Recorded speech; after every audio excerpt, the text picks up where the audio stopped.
فرح قد جاب خواطرنا، حلم يطويه تخرجنا، أيام الجد قضيناها وهنا الإنجاز يسامرنا، فرح قد جاب خواطرنا.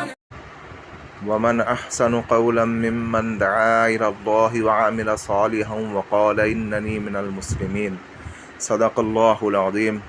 السلام علیکم ورحمۃ اللہ وبرکاتہ.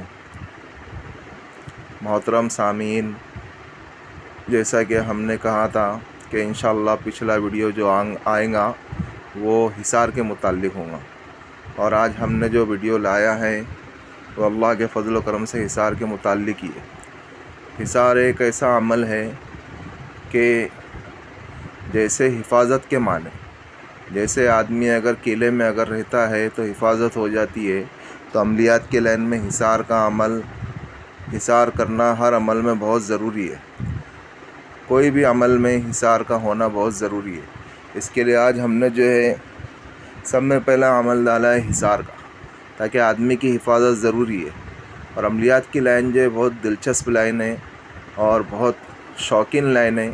اس میں کئی لوگ جو ہے شوق رکھتے ہیں عملیات میں عمل کرنے کا، لیکن حصار کرنا بہت ضروری ہے، کیونکہ حصار کرنے سے آدمی جو حفاظت میں پہنچ جاتا ہے، اور جو شرکش شیاطین وغیرہ جو ہے جو اس کی عمل میں رکاوٹ نہیں ڈالتے، جیسے ناپاک جنات ہے، ناپاک شیاطین ہے.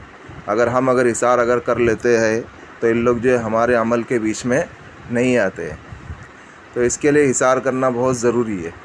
اور آج کا ہمارا جو ٹاپک ہے اور آج کا ہمارا جو عنوان ہے وہ حصار کے متعلق ہی ہے. اور ابھی ہم جو آپ کے سامنے ویڈیو پیش کر رہے ہیں وہ حصار کا ہی ہے. اور یہ جو حصار ہے یہ بہت مجرب حصار ہے اور بہت اچھا حصار ہے اور بہت آسان حصار ہے. آپ ایک بار اگر اس حصار کو کر لیں گے، آپ اگر اس حصار کے اگر عامل اگر بن گئے تو انشاءاللہ موت تک کے آپ کو کوئی دوسرے حصار کی ضرورت نہیں پڑے گی. ہر عملیات میں اس حصار کو آپ استعمال کر سکتے ہیں، چاہے وہ جنات کا ہو، چاہے موکلات کا ہو، چاہے حمزات کا ہو. کسی بھی عملیات میں آپ اس حصار کو استعمال کر سکتے ہیں. اور ایک بات اور، ہر عمل میں نماز کی پابندی ضروری ہے. بنا نماز کے کوئی عمل کامیاب نہیں ہوتا ہے.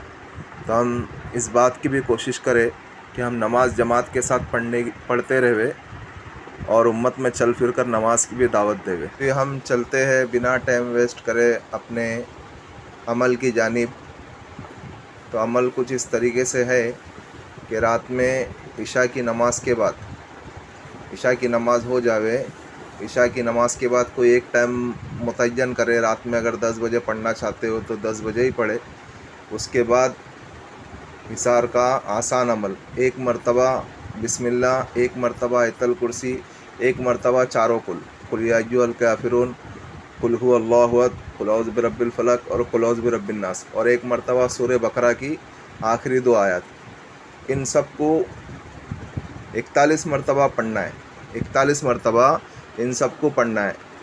اور آگے پیچھے 11 مرتبہ درود شریف 7 دنوں تک پڑھنا ہے اور 7 روزے رکھنا ہے. جب 7 دن پورے عمل کے مکمل ہو جائیں گے، پھر شہادت کی انگلی پر دم کر دینا ہے. اور پھر اسی انگلی سے آپ جب بھی کوئی بھی اگر عمل اگر کرتے ہو تو اسی انگلی کے اوپر دم کر کے دائرہ کھینچ لے ہوئے اور اپنے بدن پہ بھی کھینچ لے ہوئے، تو بدنی حصار بھی ہو جائے گا اور زمین کا حصار بھی ہو جائے گا، دونوں حصار ہو جائیں گے. اور اس سے ایک بات اور یہ ہے کہ کوئی اگر آصف زدہ کو اگر آپ اگر ہے کسی کے اوپر اگر کچھ اگر اثرات ہے، اگر آپ اگر اس کے اوپر اگر اس حصار کو جو اگر اس حصار کا عامل ہے، اگر اسی حصار کو اگر پڑھ کر کے اگر ایک مرتبہ اگر دم کر دیں گا، اس کے اوپر اگر پھونکیں گا تو وہ آصف زدہ جو ہے تڑپنے لگے گا، گھبرانے لگ جائے گا، اور وہ تڑپنے لگے گا اور جسم سے باہر نکلنے کے لیے آپ سے منتیں کرے گا.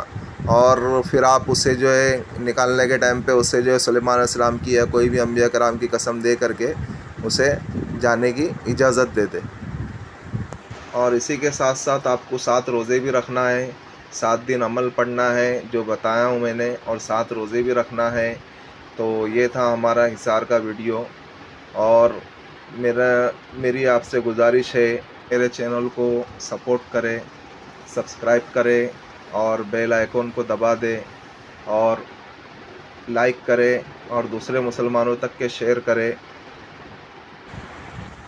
اور ابھی اس کے بعد جو انشاءاللہ جو ویڈیو آئیں گی وہ روحانی قوت بڑھانے کے لیے آئیں گی، اور اب ملتے ہیں انشاءاللہ نیکسٹ ویڈیو میں۔ جب تک کے لیے دعا کی درخواست، اللہ حافظ۔ فرح قد جاب خواطرنا، حلم يطويه تخرجنا، أيام الجد قضيناها وهنا